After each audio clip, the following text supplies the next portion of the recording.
ಯೆಹೋವನೇ, ನನ್ನ ಪ್ರಾರ್ಥನೆಯನ್ನು ಆಲಿಸು, ನನ್ನ ಬಿನ್ನಹಕ್ಕೆ ಕಿವಿಗೊಡು.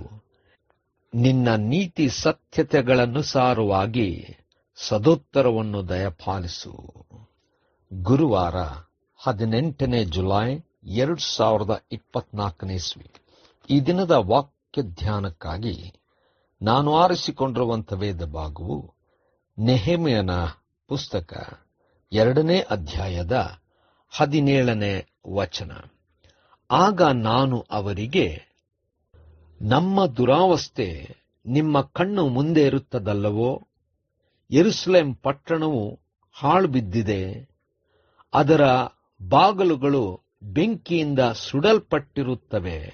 ಬನ್ನಿರಿ, ಯೆರೂಸಲೇಮಿನ ಗೋಡೆಯನ್ನು ಕಟ್ಟೋಣ. ಹೀಗೆ ಮಾಡಿದರೆ ನಮ್ಮ ಮೇಲಣ ನಿಂದೆಯು ಹೋಗುವುದು ಎಂದು ಹೇಳಿದನು ಎಂಬುವಂಥದ್ದೇ. ಕರ್ತನಲ್ಲಿ ಪ್ರೀತಿಯುಳ್ಳ ದೇವ ಜನರೇ, ಶುಭೋದಯ.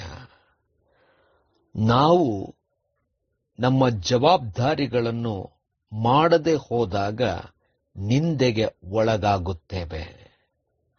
ಕರ್ತನಲ್ಲಿ ಪ್ರಿಯರೇ, ಈ ವಾಕ್ಯ ಧ್ಯಾನ ಮಾಡೋಣ.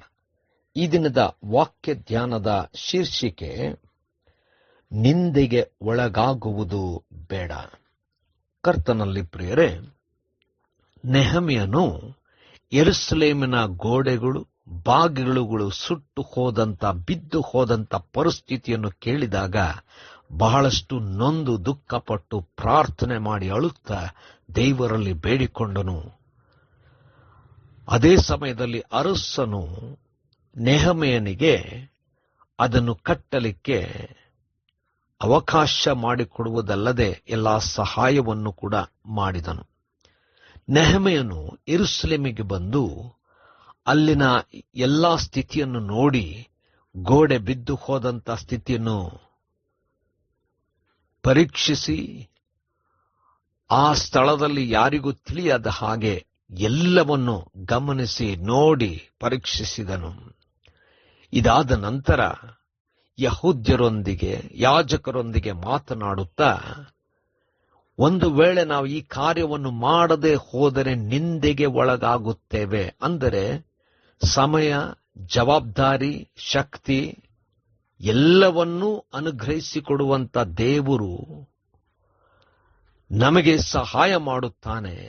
ನಾವು ಕೆಲಸಕ್ಕೆ ಕೈ ಹಾಕದೆ ಹೋದರೆ ನಿಂದೆಗೆ ಒಳಗಾಗುತ್ತೇವೆ ಎಂಬುದಾಗಿ ಅವರನ್ನು ಪ್ರೇರೇಪಿಸಿದನು. ಎಲ್ಲರೂ ಕೂಡ ಈ ಕಾರ್ಯಕ್ಕೆ ಕೈ ಹಾಕಿದರು. ಕರ್ತನಲ್ಲಿ ಪ್ರಿಯರೇ, ನಾವು ಅನೇಕ ಸಂದರ್ಭದಲ್ಲಿ ದೇವರು ನಮಗೆ ಕೊಡುವಂಥ ಸಮಯ, ತಲಾಂತು ಮತ್ತು ಎಲ್ಲ ಸೌಕರ್ಯಗಳು ಇವೆಲ್ಲವುಗಳನ್ನು ನಾವು ಅನುಭವಿಸುತ್ತಿದ್ದರೂ ಕೂಡ ದೇವರ ಕಾರ್ಯಕ್ಕೆ ಕೈ ಹಾಕದೆ ಹೋಗಿದ್ದೇವೆ. ನಮಗೆ ಅದರಲ್ಲಿ ಕಾಣುವಂಥ ಭೀತಿ, ಅದರಿಂದ ಬರ್ತಕ್ಕಂಥ ಯಾವುದೇ ಒಂದು ಅಪಾಯ ಇವೆಲ್ಲಗಳನ್ನು ನೋಡುತ್ತಾ ದೂರ ಇರುತ್ತೇವೆ. ಒಂದು ವೇಳೆ ದೇವರು ನಮಗೆಲ್ಲವನ್ನು ಕೊಟ್ಟು ನಾವು ದೇವರ ಕಾರ್ಯಕ್ಕೆ ಕೈ ಹಾಕದೆ ಹೋದರೆ ಅಥವಾ ನಾವುಗಳು ತನ್ನ ಕಾರ್ಯವನ್ನು ಮಾಡದೆ ಹೋದರೆ ನಿಂದೆಗೆ ಒಳಗಾಗುತ್ತೇವೆ. ನಮ್ಮ ಜೀವನದಲ್ಲಿ ನಾವು ನಿಂದೆಗೆ ಒಳಗಾಗದ ಹಾಗೆ ದೇವರ ಕಾರ್ಯವನ್ನು, ದೇವರು ನಮಗೆ ಕೊಟ್ಟಂತ ಆ ಜವಾಬ್ದಾರಿಗಳನ್ನು ಯಥಾರ್ಥವಾಗಿ ಎಂಥ ಪರಿಸ್ಥಿತಿ ಇದ್ದರೂ ಮಾಡಿ ತೀರಿಸೋಣ, ದೇವರಿಗೆ ಮಹಿಮೆ ಸಲ್ಲಿಸೋಣ. ಕರ್ತನೇ ದಯಾಮಯ ಸ್ವಾಮಿ, ನಿಂದೆಗೆ ಒಳಗಾಗದ ಹಾಗೆ ನಾವು ನಿನ್ನ ಕಾರ್ಯಗಳನ್ನು ಮಾಡಲಿಕ್ಕಾಗುವ ಹಾಗೆ ನಮ್ಮನ್ನು ಪ್ರೇರೇಪಿಸು, ಬಲಪಡಿಸು. ಯೇಸುವಿನ ನಾಮದಲ್ಲಿ ಪ್ರಾರ್ಥನೆ ಬೇಡಿದೆವು ತಂದೆಯೇ, ಆಮೆನ್.